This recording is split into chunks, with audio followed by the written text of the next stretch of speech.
Did the U.S. government cover up the Roswell incident? On a scorching July morning in 1947, rancher Mac Brazel stumbled across something that would ignite the most enduring conspiracy theory in American history. Scattered across his remote New Mexico property were strange metallic debris, rubber strips, and foil that seemed unlike anything he'd ever seen.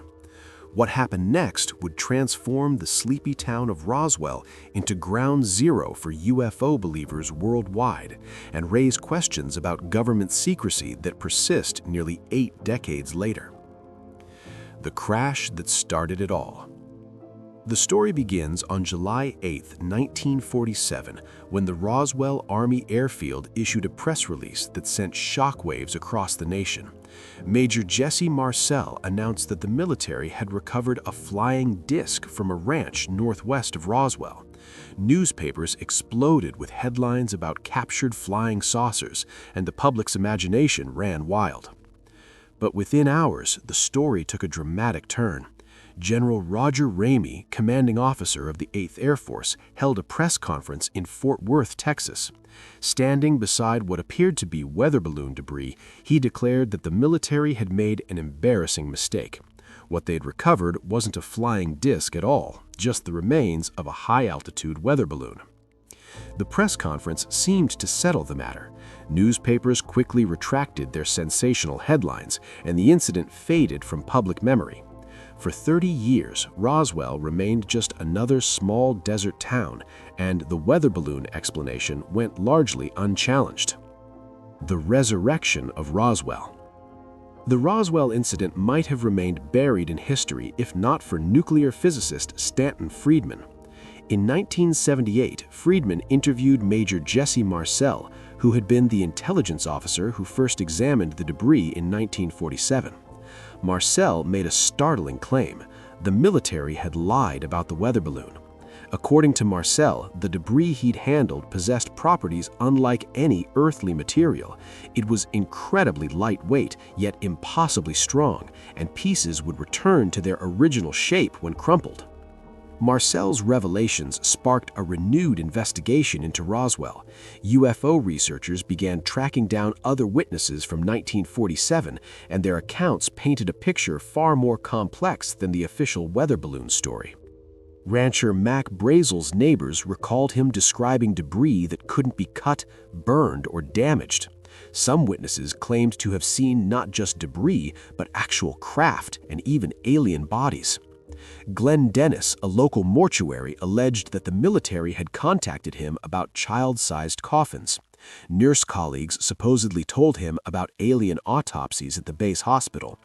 These testimonies, emerging decades after the fact, transformed Roswell from a forgotten news story into the holy grail of UFO research. The government's secret revealed. For nearly 50 years, the official story remained unchanged. Roswell was simply a case of mistaken identity involving a weather balloon. But in 1994, the U.S. military made an unprecedented admission that stunned both believers and skeptics alike. The debris recovered in 1947 hadn't come from a weather balloon at all. Instead, it was the remains of a highly classified military project called Project Mogul. This top-secret program involved launching high-altitude balloon arrays equipped with sensitive acoustic equipment designed to detect Soviet nuclear tests. The project was so classified that even base personnel weren't informed about its existence. The strange properties witnesses described suddenly made sense. Project Mogul balloons used experimental materials, including lightweight but durable foil-backed paper and unusual tape with geometric patterns. The debris field's linear arrangement matched the configuration of a Mogul balloon train that had gone missing in early July 1947. Colonel William Blanchard, the base commander who authorized the initial flying disc press release, likely knew about Project Mogul but couldn't reveal classified information. The weather balloon cover story, while technically false, served to protect national security secrets during the early Cold War. The alien bodies mystery. The government's 1994 revelation explained the debris, but what about the alleged alien bodies? UFO researchers had collected numerous accounts of military personnel recovering small humanoid corpses from the crash site. These stories had become central to the Roswell mythology. In 1997, the military addressed these claims in a follow-up report. The alien bodies, they revealed, were likely anthropomorphic test dummies used in classified parachute experiments. Project High Dive, conducted in the 1950s, involved dropping human-shaped dummies from high altitudes to test equipment and procedures for high-altitude bailouts. These dummies, roughly the size of children, were often recovered by military teams and transported in body bags to maintain secrecy. Witnesses observing these operations from a distance might have easily mistaken the dummies for alien corpses, especially when filtered through decades of memory and the growing UFO mythology surrounding Roswell. The psychology of conspiracy. The Roswell case reveals fascinating insights into how conspiracy theories develop and persist. The initial military deception, while motivated for legitimate national security concerns, created the perfect conditions for alternative explanations to flourish. When authorities provide false information, even for understandable reasons, they inevitably fuel suspicion about what else might be hidden. The 30-year gap between the incident and renewed investigation also played a crucial role. Memories fade and become contaminated by subsequent information. Witnesses interviewed in the 1980s had been exposed to decades of UFO culture and media portrayals that likely influenced their recollections of events from 1947. Additionally, the Cold War context made government secrecy seem both necessary and sinister. Citizens understood that their government kept secrets, but they couldn't always distinguish between legitimate national security concerns and potential cover-ups of extraordinary discoveries.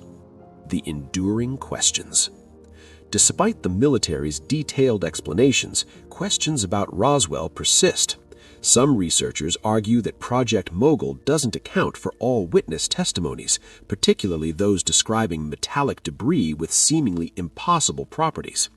Others point to inconsistencies in the official timeline or suggest that the Mogul explanation itself might be a cover story for something even more sensitive. The broader question remains, did the government cover up the Roswell incident? The answer is both yes and no. The military certainly covered up the truth about Project Mogul, using deception to protect classified operations. However, the evidence strongly suggests they were hiding advanced military technology, not extraterrestrial visitors. The Roswell incident ultimately serves as a case study in the unintended consequences of government secrecy. A legitimate effort to protect national security secrets during the Cold War inadvertently created one of America's most enduring conspiracy theories. Whether you believe the official explanation or suspect deeper mysteries remain hidden, Roswell continues to symbolize the complex relationship between government transparency, national security, and public trust in an age of secrets.